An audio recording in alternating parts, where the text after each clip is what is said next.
اسی ہی مانند میں برپا کروں گا۔ اب اس میں بھی نوٹ کرنے کی بات ہے کہ حضرت موسیٰ کے مشابہ نبی اکرم صلی اللہ علیہ وسلم کے سوا کوئی نبی نہیں۔ صاحب کتاب وہ بھی تھے، صاحب کتاب محمد بھی، صاحب امت وہ بھی تھے اور صاحب امت محمد بھی۔ تیری مانند صاحب شریعت، حضرت عیسیٰ صاحب شریعت نہیں تھے، شریعت موسوی ہی کو نافذ کرنے کے لیے آئے تھے۔ ان کی حیثیت دین موسوی کے مجدد کی تھی، جیسے نبی تھے، اللہ کے فضل و کرم سے نبی تھے، اس میں کوئی شک نہیں، رسول تھے، لیکن یہ کہ ان کے کام کی نوعیت کیا تھی، اس لیے کہ کوئی نئی شریعت لے کر نہیں آئے۔ اب بھی انجیل میں الفاظ موجود ہیں، don't think I have come to destroy law, یہ موزائک لا جسے یہ کہتے ہیں شریعت موسوی، وہ تم پر نافذ نہیں ہے، تم اس کی پابندی کرو، کیونکہ صاحب شریعت رسول یا موسیٰ یا محمد صلی اللہ علیہ وسلم علیہ السلام۔ تو میں ان کے بھائیوں میں سے، اب بھائی کون ہوں گے؟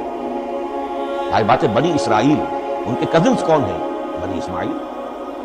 بنی اسرائیل تو جو بھی نبی ہے وہ انہی میں سے ہے، ان کے بھائیوں میں سے، تو بھائی تو ہوگا، ان کا کزن ہوگا، اور وہ کون ہے؟ بنی اسماعیل۔ آپ نے ابھی سنا ہوگا جب پیس ٹریٹی ہوئی تھی اور کلنٹن صاحب آئے تھے، اور وہاں جب شاہ حسین جو ہیں اردن کے وہ بھی آئے اور بغل گیر ہوئے تھے، اسرائیل کے وزیر اعظم تھے، اس وقت یہ لفظ استعمال کیا تھا صدر کلنٹن نے کہ آپ لوگ تو آپس میں کزنز ہیں، لفظ کزن استعمال کیا۔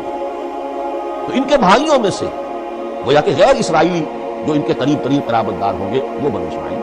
تیرے مانند صاحب شریعت نبی میں برپا کروں گا، لیکن اس پر جو میرا کلام اترے گا وہ کس شکل میں اترے گا؟ میں اپنا کلام اس کے منہ میں ڈالوں گا اور پھر وہ جو کچھ کہے گا وہ وہی کہے گا جو میں نے کہا ہے۔ اب اس کے حوالے سے ایک بہت اہم بات سمجھ لیجیے، اور قرآن مجید کے دو اہم مقامات کی وضاحت سے ہی آئے گی۔ یہ کلام اللہ، قرآن مجید میں اس کو قول جبرائیل بھی کہا گیا ہے۔ کلام اللہ حضرت جبرائیل کے ذریعے سے جب ادا ہوا ہے تو قول جبرائیل ہے، اور پھر جب وہ محمد الرسول اللہ کی زبانی ادا ہوا تو قول رسول ہے، قول محمد ہے صلی اللہ علیہ وسلم۔ یہ قول اللہ بھی ہے، قول جبرائیل بھی ہے، اور قول محمد بھی ہے بیک وقت۔ یہ بات دیکھیے سورہ اذا السماء انفجرت، اس میں یہ سورت جو الفاظ آئے ہیں انہ لقول رسول کریم، سورۃ تکویر، اذا الشمس كورت، انہ لقول رسول کریم ذی قوت عند ذی العرش مکین مطاع ثم امین وما صاحبکم بمجنون۔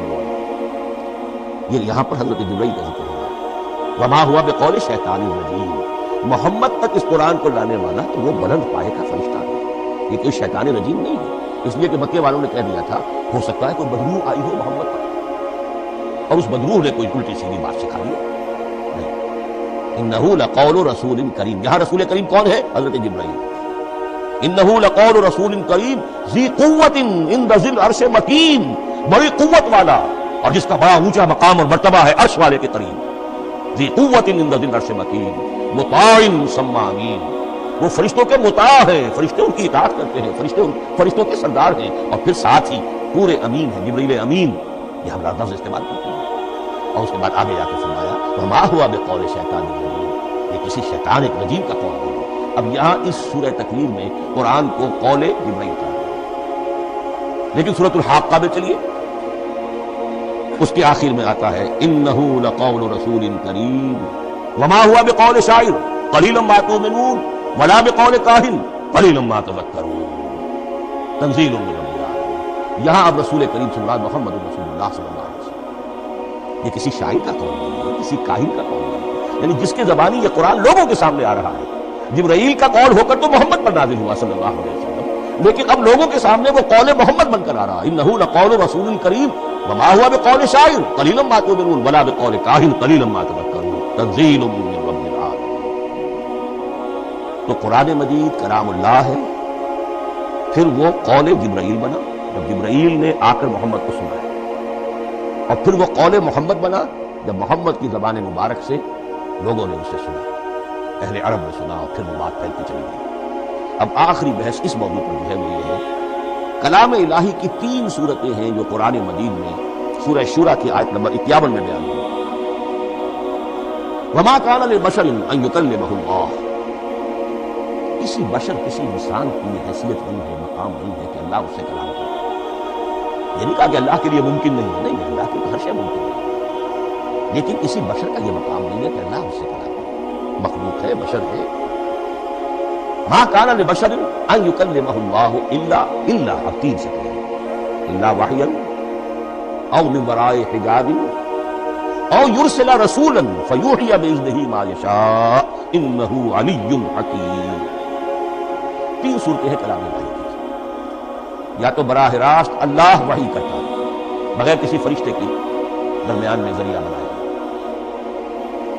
اسی کا نام الہام ہے, اسی کا نام تحدیث ہے. یہ غیر نبی کے ساتھ بھی ہوتا ہے. حضور نے فرمایا ہر نبی کی امت میں محدث ہوتا ہے جن سے اللہ کلام کرتا ہے, اور میری امت کا محدث عمر رضی اللہ عنہ. محدث, محدث نہیں, محدث کے معنی ہے علم حدیث کا ماہر. امام بخاری محدث ہے, امام مسلم محدث ہے. محدث تحدیث سے مفعول بنا جس سے بات کی جاتی ہے. محدث اللہ بات کرتا ہے, اللہ دل میں ڈال دیتا ہے, القاء ہو جاتا ہے, الہام ہو جاتا ہے, کوئی فرشتہ درمیان میں نہیں براہ راست. دوسری شکل کلام کی کیا ہے؟ او من وراء حجاب. یہ ہمارے علم کی حد تک صرف حضرت موسیٰ علیہ السلام کی شان ہے, استثنائی شان ہے.